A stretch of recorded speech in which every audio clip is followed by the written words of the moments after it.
بسم اللہ الرحمن الرحیم۔ آج ہم انشاءاللہ غسل سے متعلق کچھ احکام پڑھیں گے، چونکہ ہمارے ابھی طہارت کا ہی باب چل رہا ہے۔ غسل کب فرض ہوتا ہے اور غسل کا طریقہ کیا ہے؟ رسول اللہ صلی اللہ علیہ وسلم نے فرمایا ان اللہ لا یستحی من الحق، اللہ تعالی حق بات کو بیان کرنے سے حیا نہیں کرتے۔ تو غسل کے جو مسائل ہیں ان میں بھی بعض دفعہ کچھ ایسی باتیں آتی ہیں جو بظاہر حیا کے خلاف ہیں، لیکن علم کی ایک بات ہے، سیکھنے اور سکھانے میں حیا اگر کریں گے تو پھر ظاہر ہے ساری زندگی جاہل ہی رہے گا انسان۔ اور غسل کے مسائل سیکھنا اس لیے ضروری ہے کہ غسل جب فرض ہوتا ہے تو جب تک مکمل غسل نہ ہو آپ کی نماز ادا نہیں ہوتی۔ رسول اللہ صلی اللہ علیہ وسلم نے فرمایا الماء من الماء، حدیث ہے کہ غسل فرض ہوتا ہے خواہش نفس کے ساتھ جسم سے منی خارج ہونے سے۔ مرد پہ غسل کب فرض ہوگا؟ جب اس کے جسم سے شہوت کے ساتھ منی خارج ہو۔ منی بالکل سفید رنگ کی چیز ہے، ایک ہوتی ہے مزی۔ شہوت پیدا ہونے سے اگر کسی کے مرد یا عورت کے صرف رطوبت خارج ہونا شروع ہو گئی، اس سے غسل فرض نہیں ہوتا۔ جب تک مکمل شہوت پوری نہیں ہو جاتی اور مادہ منویہ خارج نہیں ہو جاتا، چاہے احتلام کی صورت میں ہو یا کسی بھی طرح سے ہو۔ مردوں کے ساتھ چونکہ یہ بہت زیادہ ہوتا ہے، نائٹ فال کی صورت میں مردوں پر غسل کی یہ صورت بہت زیادہ فرض ہوتی ہے۔ جیسے ہی بلوغت ہوتی ہے تو احتلام شروع ہو جاتا ہے، ہفتے میں 1 دفعہ 2 دفعہ 3 دفعہ، بعض نوجوانوں کو روزانہ بھی 2 دفعہ ہوتا ہے۔ جبکہ خواتین میں یہ والے غسل کی صورت بہت ہی کم ہوتی ہے کہ ان کو نائٹ فال ہو یا اس طرح سے غسل فرض ہو۔ ہزاروں میں کسی ایک عورت کے ساتھ ایسا ہوتا ہے۔ ایک صورت تو یہ ہے غسل فرض ہونے کی۔ دوسری صورت کیا ہے کہ جب انسان اپنی زوجہ کے ساتھ ملاپ کرے اور انٹرکورس ہو جائے، چاہے اس صورت میں ڈسچارج دونوں میں سے کوئی ہو یا نہ ہو، لیکن دونوں پہ غسل فرض ہو جائے گا، مرد پہ بھی اور عورت پہ بھی۔ یہ تو مردوں کے غسل کے فرض ہونے کا ہے۔ مردوں کے غسل میں ایک چیز یہ بھی ہے کہ اگر آپ نے رات کو نیند کی اور صبح آپ اٹھے اور آپ نے کپڑوں پہ نشان دیکھا، اب آپ کو یہ پتہ نہیں چل رہا کہ یہ منی کا نشان ہے یا مزی کا ہے، تو بھی آپ پر غسل کرنا فرض ہے۔ یہی سمجھا جائے گا کہ یہ آپ خواب میں ڈسچارج ہوئے ہیں۔ عورت پر جو غسل فرض ہوتا ہے ایک اور صورت میں ہوتا ہے کہ جب خواتین کو ایام آنا بند ہو جاتے ہیں، حیض یا نفاس سے جب پاک ہو جائیں، تو بھی ان پہ غسل فرض ہے۔ یہ تو غسل کی فرضیت سے متعلق احکام تھے۔ کچھ چیزیں ایسی ہیں جن میں غسل سنت ہے، فرض نہیں ہے۔ جمعہ کے دن غسل کرنا رسول اللہ صلی اللہ علیہ وسلم نے بہت زیادہ تاکید کی ہے۔ سنت کی 2 قسمیں ہیں، سنت مؤکدہ اور سنت غیر مؤکدہ۔ مؤکدہ وہ ہوتی ہیں کہ جن کو چھوڑنے کا اگر کوئی معمول بنا لے تو گناہ کا خطرہ ہے، اور ایسا شخص قابل ملامت ہے، اسے شریعت ملامت کرتی ہے، برا بھلا کہتی ہے۔ تو غسل سنت مؤکدہ ہے، ہفتے میں 1 مرتبہ، چاہے جمعے کے دن ہو یا کسی بھی دن ہو۔ جو مسلمان ہفتے میں 1 دفعہ بھی نہیں نہاتا، وہ کتنا ہی نیٹ کلین ہو، مگر شریعت کی نظر میں وہ قابل ملامت ہے، اسے تانے دینے چاہیے کہ شرم نہیں آتی ہو مسلمان مگر رہتے ہو بھنگیوں اور چماروں کی طرح۔ ملامت تو اسی کو کہتے ہیں نا۔ اس کی دلیل رسول اللہ صلی اللہ علیہ وسلم نے فرمایا، صحیح حدیث ہے، حق علی کل مسلم ان یغتسل کل اسبوع مرۃ، کہ ہر مسلمان پر لازم ہے کہ وہ ہفتے میں کم از کم 1 مرتبہ غسل کرے۔ ہر مسلمان پر لازم ہے، چاہے اس پہ غسل فرض نہ بھی۔ اور کس دن بہتر ہے؟ جمعہ کے دن۔ نبی صلی اللہ علیہ وسلم نے حکم دیا ہے کہ جمعے کے دن غسل کیا جائے۔ امام احمد ابن حنبل کا مذہب یہ ہے کہ جمعے کے دن غسل کرنا واجب ہے، صرف سنت نہیں ہے بلکہ واجب ہے، لیکن جمہور کا مذہب یہ ہے کہ سنت عمل ہے۔ غیر مسلم جب اسلام قبول کرتا ہے تو اس وقت بھی اس کے لیے غسل کرنا سنت ہے۔ جب ہم مردے کو نہلاتے ہیں تو جو مردے کو نہلائے اس کے لیے بھی خود غسل کرنا افضل ہے، سنت عمل ہے۔ عید کے دن غسل کرنا سنت عمل ہے۔ تو یہ وہ تمام مواقع ہیں جن میں غسل کرنا رسول اللہ صلی اللہ علیہ وسلم کی سنت ہے۔ غسل کا طریقہ کیا ہے؟ غسل میں 3 چیزیں فرض ہیں، منہ بھر کے قلی کرنا، ناک میں پانی ڈالنا کہ ناک کی جو نرم جگہ ہے یہ اچھی طرح تر ہو جائے، اور پورے جسم پہ 1 مرتبہ پانی بہا دینا کہ جسم میں بال کے برابر جگہ بھی خشک نہ رہے۔ یہ تو ہے فرض، یعنی یہ کام کسی نے کسی بھی طرح سے کر لیا تو غسل ادا ہو جائے گا، چاہے اس کی نیت غسل کی تھی یا نہیں تھی۔ کوئی آدمی چلتا ہوا جا رہا ہے، پھسل کے تالاب میں گر گیا، پورے غوطے کھا کے باہر نکلا، قلی کر لے اور ناک میں پانی ڈال لے تو غسل اس کا ادا ہو جائے گا۔ البتہ چونکہ نیت نہیں تھی لہذا غسل کا ثواب نہیں ملے گا، ثواب نیت کے بغیر نہیں ملتا انسان۔ دلائل اس کے الگ موضوع ہے کہ اس کی دلیل کیا ہے کہ بغیر نیت کے بھی غسل ہو جاتا ہے، لیکن میں نے بتایا دلائل کا سیشن نہیں ہے، اس میں پھر بات لمبی ہو جائے گی۔ تو یہ تو ہے فرض، پورے جسم پہ پانی بہانا، قلی اور ناک میں پانی۔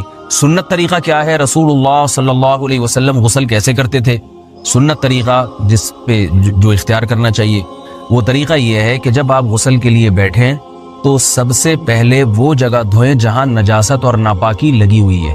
نائٹ فال ہوا, کسی کو احتلام ہوا, تو جہاں جہاں گندگی لگی ہے پہلے اس جگہ کو دھوئیں. استنجا کریں, شرمگاہ کو دھوئیں اچھی طرح. سمجھ رہے ہیں بات کو؟ اس کے بعد ہاتھ دھوئیں اور مکمل وضو کریں جیسے ہم عام حالات میں وضو کرتے ہیں. مکمل وضو کرنے کے بعد دائیں کندھے پہ پانی ڈالا, لیفٹ سائڈ پہ پانی ڈالا. پہلے زمانے میں تو چلو سے غسل ہوتا تھا, ہاتھ دھو لیے تو اب چلو سے پانی لے کے یہاں ڈالا جا رہا ہے, چلو سے پانی لے کے یہاں ڈالا جا رہا ہے, پورے جسم پہ ملا جا رہا ہے, اور چلو سے پانی لے کے 3 دفعہ سر پہ ڈالا جا رہا ہے.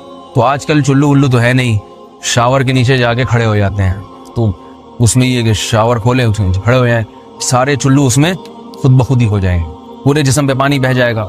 نبی صلی اللہ علیہ وسلم کے دور میں یہ جدید چیزیں نہیں تھیں, شیمپو اور صابن. تو آپ صلی اللہ علیہ وسلم بیری کے پتوں سے غسل کی ترغیب دیا کرتے تھے. بیری کے پتوں کو اگر پانی میں پکایا جائے تو پانی میں میل کچیل صاف کرنے کی صلاحیت بہت بڑھ جاتی ہے. ہمارے زمانے میں اس تکلف کی ضرورت نہیں ہے, صابن ملتے ہیں اس سے نہایا کریں. بہرحال کہنے کا مقصد یہ آپ لوگوں سے, تو یہ سنت طریقے سے غسل ہو جائے گا آپ کا. سمجھ رہے ہیں بات کو؟ سب سے پہلے استنجا کیا, اس کے بعد وضو کر لیا, اس کے بعد غسل کر لیا.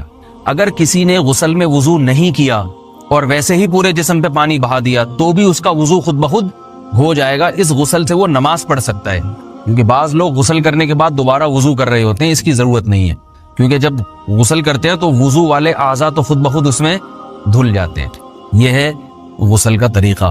وضو کیسے ٹوٹتا ہے؟ جن چیزوں سے غسل فرض ہوتا ہے ان چیزوں سے وضو تو بہرحال ٹوٹتا ہی ہے. اس کے علاوہ بھی وضو ٹوٹتا ہے.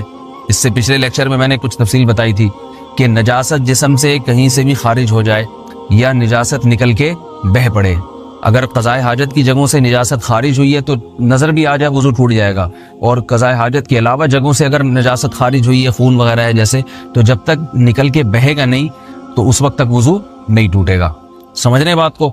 وضو کا طریقہ کیا ہے؟ سب سے پہلے دونوں ہاتھوں کو دھویا جائے, 3 دفعہ کلی کی جائے, مسواک کی جائے, 3 دفعہ ناک میں پانی ڈالا جائے. پھر پورے چہرے کو, پیشانی یہ جو ہے جہاں سے پیشانی ہماری شروع ہو رہی ہے اور تھوڑی کے نیچے تھوڑی جہاں ختم ہو رہی ہے, اور ایک کان کی لو سے دوسرے کان کی لو تک 4 اعضاء ہیں وضو میں دھونا فرض ہیں. 1 چہرہ, نمبر 2 بازو, نمبر 3 سر کا مسا, چوتھا ہی سر, اور نمبر 4 پاؤں کو دھونا. اس کی دلیل قرآن مجید کی مشہور آیت ہے فَاغْسِلُوا وُجُوهَكُمْ وَأَيْدِيَكُمْ إِلَى الْمَرَافِقِ. اللہ فرماتے ہیں ایمان والو, جب نماز کا ارادہ ہو تو اپنے چہروں کو اور اپنے ہاتھوں کو دھو, سر کا مسا کرو اور پاؤں کو ٹخنوں سمیت دھو. دھونے کا حکم ہے قرآن مجید میں. البتہ سر کے بارے میں یہ نہیں آئے پورے سر کا مسا کرو, بلکہ آ رہا ہے وَامْسَحُوا بِرُؤُوسِكُمْ. با کا لفظ ہے, با آتی ہے تبعیض کے لیے کہ سر کے بعض حصے کا مسا. اب بعض حصے کا قرآن حدیث میں کہیں تذکرہ نہیں ہے, تو اس میں فقہاء کرام کے اجتہادات ہیں. امام شافعی فرماتے ہیں تھوڑا سا بھی ٹچ کر لیا سر کو ہو جائے گا. امام ابو حنیفہ فرماتے ہیں نہیں, کم از کم 1/4 کا ہونا ضروری ہے. سب کے اپنے اپنے دلائل ہیں, ان دلائل میں نہیں جاتا. فقہ حنفی کو جو فالو کرنے والے ہیں تو ان کو چاہیے کم از کم 1/4 سر کا مسا, یہ فرض ہونے کے لیے ضروری. مگر سنت کیا ہے؟ پورے سر کا مسا. نبی صلی اللہ علیہ وسلم دونوں ہاتھوں کو بھگو کے پورے سر کا مسا کرتے تھے ایسے. سمجھ رہے بات کو؟ اور مسا کے جو یہ ٹیکنیکل طریقے ہیں کہ آپ یوں پہلے انگلی بنائیں, پھر یوں لے کر جائیں, پھر یوں گھما کے لائیں, پھر یوں, یہ ٹیکنیکل طریقے حدیث سے ثابت نہیں. مسا کا طریقہ کیا ہے؟ بھیگا ہوا ہاتھ لے کے ایسے پورے سر کو ہو گیا. پھر حدیث میں یہ بھی ہے کہ یوں لے جاؤ اور یہ بھی ہے کہ 2 واپس بھی لے کر آؤ, دونوں طرح سے ثابت. تو ایسے بھی کر سکتے ہیں کہ یوں لے جائیں, اور ایسے بھی کر سکتے ہیں لے کے جائیں اور پھر واپس بھی لے آئیں, دونوں طریقے جائز ہیں. لیکن کم از کم سنت اتنی ہے کہ پورے سر کا مسا ہونا چاہیے. بعض لوگوں کو شو مارنے کا شوق ہوتا ہے, اگر وہ واپس لائیں تو بال ان کے خراب ہو جاتے ہیں, کہتے ہیں یار یہ پھر مسئلہ خراب ہو جائے گا, تو پھر ایسے لوگ صرف یوں ہی لے جائیں کافی ہے. افضل تو یہ کہ یوں بھی لے جائیں یوں بھی لے جائیں, دونوں طرح سے صحیح ہے. بہرحال دونوں حدیث سے ثابت ہیں. سمجھ رہے بات کو؟ اور یہاں ایک اہم مسئلہ بتا دوں, قرآن مجید نے پاؤں کو دھونے کا حکم دیا ہے, پاؤں پہ مسا کرنے کا حکم نہیں دیا. اور حدیث میں خفین پر مسا کرنے کا حکم ہے. تو قرآن اور حدیث کو فقہاء نے جمع کیا ہے, لہذا وہ موزے جن میں آسانی سے پاؤں دھوئے جا سکتے ہیں ان میں چاروں ائمہ کے نزدیک پاؤں پہ مسا کرنا جائز نہیں. سعودی عرب میں جو بعض سلفی حضرات اور یہاں ہمارے ہاں بھی اہل حدیث حضرات نے عام موزوں پر بھی جو مسا کی ایک روایت ڈال دی ہے, اسلاف میں, تابعین, تبع تابعین میں اور چاروں ائمہ کے مذاہب میں اس کا ثبوت نہیں ملتا. اگر اسلاف میں کوئی قائل بھی ہے تو ایک شاذ قول, اکا دکا قول ملتا ہے, ورنہ یہ ائمہ اربعہ کے مذہب کے خلاف ہے. اور جو احادیث جو نقل ہوتی ہیں صحیح سند کے ساتھ ان کے بھی خلاف اور قرآن کی آیت کے بھی خلاف ہیں. اس لیے کسی نے عام ساکس پہ اگر مسا کر لیا، جو عام طور پہ آفس پہن کے جاتے ہیں لوگ، اس میں تو پاؤں، آپ اگر ساکس کو پانی کے نیچے رکھیں پورا پاؤں دھل جائے گا آرام سے. تو وہاں کیا ہو رہا ہے کہ قرآن مجید کے حکم کی مخالفت لازم آ رہی ہے، آپ پاؤں دھو نہیں رہے. تو اس لیے ہم یہ سمجھتے ہیں کہ اس صورت میں نماز ادا نہیں ہوگی. سعودی عرب میں بعض سلفی حضرات نماز پڑھاتے ہیں، وہ ایسے ہی کرتے ہیں کہ عام ساکس پہ مسا کر کے نماز پڑھا لیتے ہیں. تو فتویٰ اسی پر ہے کہ ان کی اگر کسی کو یقین ہے کہ اس نے عام ساکس پہ مسا کر کے نماز پڑھائی ہے تو اس کے پیچھے نماز ادا نہیں ہوگی، کیونکہ قرآن کے مطابق اس کا وضو ہوا ہی نہیں ہے. صدیوں تک کوئی بھی اس قول کا قائل نہیں رہا ہے کہ عام ساکس پہ بھی مسا ہو جاتا ہے. یہ ابن تیمیہ رحمہ اللہ تعالیٰ 7ویں صدی میں اس کے قائل تھے، اور تابعین میں اکا دکا قول ملتے ہیں اس کے، لیکن شاذ قول ہیں، مرجوح قول ہیں جن پر امت نے فتویٰ نہیں دیا. اور اب سعودی عرب میں بعض سلفی حضرات اس کے قائل ہیں. ہمارے ہاں اہل حدیث حضرات بھی چونکہ اکثر سعودی عرب کے سلفی حضرات ہی کو فالو کرتے ہیں، تو انہوں نے بھی وہیں سے یہ فتویٰ لیا ہے. لیکن ائمہ اربعہ کے مذہب میں اور دلائل کے لحاظ سے دیکھا جائے تو یہ مذہب کمزور ہے. قرآن نے پاؤں کو دھونے کا حکم دیا، آپ دھوئیں گے پاؤں جب تک دھونا ممکن ہے.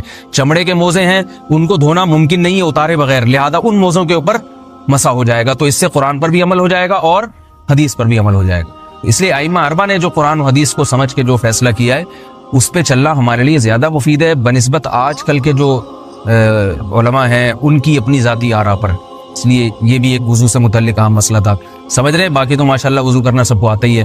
اور وضو کے بعد دعا کیا ہے؟ کلمہ شہادت، اشہد ان لا الہ الا اللہ وحدہ لا شریک لہ اشہد ان محمدا عبدہ ورسولہ اللہم اجعلنی من التوابین واجعلنی من المتطہرین. اے اللہ تو مجھے بار بار توبہ کرنے والوں میں شامل کر دے اور بار بار پاکیزہ رہنے والوں میں شامل کر دے.